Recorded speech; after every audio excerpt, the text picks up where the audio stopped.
রূপনগর গ্রামের বার্ষিক ঘোড়া দৌড় এই বছরের প্রতিযোগিতাটি ছিল সব থেকে বড়, কারণ এবার শুধু নীল আর টিপুর ঘোড়া নয়, আরও 6টি ঘোড়া যোগ দিয়েছে। মোট 8টি ঘোড়ার দৌড়। প্রতিটি ঘোড়ারই মজার নাম। বিজলি নীলের ঘোড়া, খুব ক্ষিপ্র। পবন টিপুর ঘোড়া, লম্বা ও শক্তিশালী। উল্কা আহাদের ঘোড়া, দেখতে কালো, যেন রাতে জ্বলে। তীর সুমনের ঘোড়া, খুব সরু আর দ্রুত। রকেট রিনার ঘোড়া, মেয়েদের মধ্যে একমাত্র অংশগ্রহণকারী।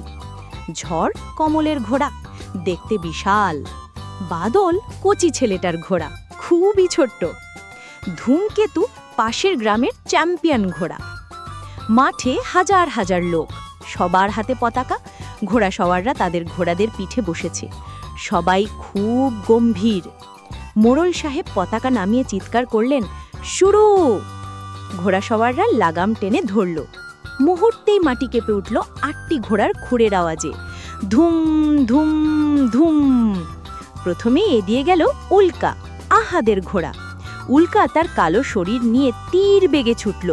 তাকে দেখে মনে হলো যেন রাতের মেঘ ছুটছে। আহাদ তার পিঠে খুব নিচু হয়ে বসেছিল, কিন্তু তাকে ট্যাক্কা দিল রকেট। রিনা তার ছোট্ট ঘোড়াটিকে নিয়ে দারুণ গতিতে ছুটছে। এসো রকেট, উড়ে চলো! রিনা সাহস দিল। রকেট তখন উল্কার গা ঘেঁষে সবার আগে চলে গেল।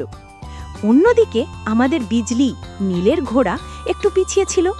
ভিড়ের মধ্যে সে যেন জায়গা খুঁজে পাচ্ছিল না। নীল মনে মনে ভাবল, আরে আমি কি হেরে যাব?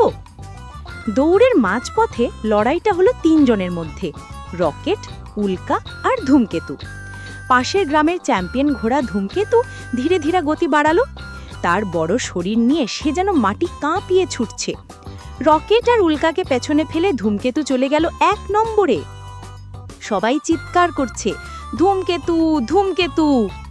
এই সময় নীল দেখল তার সামনে তার বন্ধু টিপুর ঘোড়া পবন সামান্য হাঁপিয়ে উঠেছে। নীল বিজলির কানে ফিসফিস করে বলল, বিজলি, দেখো তো রকেট আর উল্কা কত জোরে ছুটছে, তুমি কি পারবে না? এই কথা শুনে যেন বিজলির গায়ে শক্তি এলো। সে তার ছোট পা দুটোকে বিদ্যুতের মতো চালাতে শুরু করলো। দেখতে দেখতে সে পবন, ঝড় আর তীরকে পার করে এলো। সামনে এখন শুধু ধূমকেতু। নীল আর বিজলি পিছন থেকে প্রচণ্ড বেগে ছুটে এলো। বিজলি এখন আর ছোট মনে হচ্ছে না, সে যেন বাতাসের সাথে মিশে গেছে। নীল চেঁচিয়ে উঠল, শেষ শক্তি, দৌড়াও বিজলি!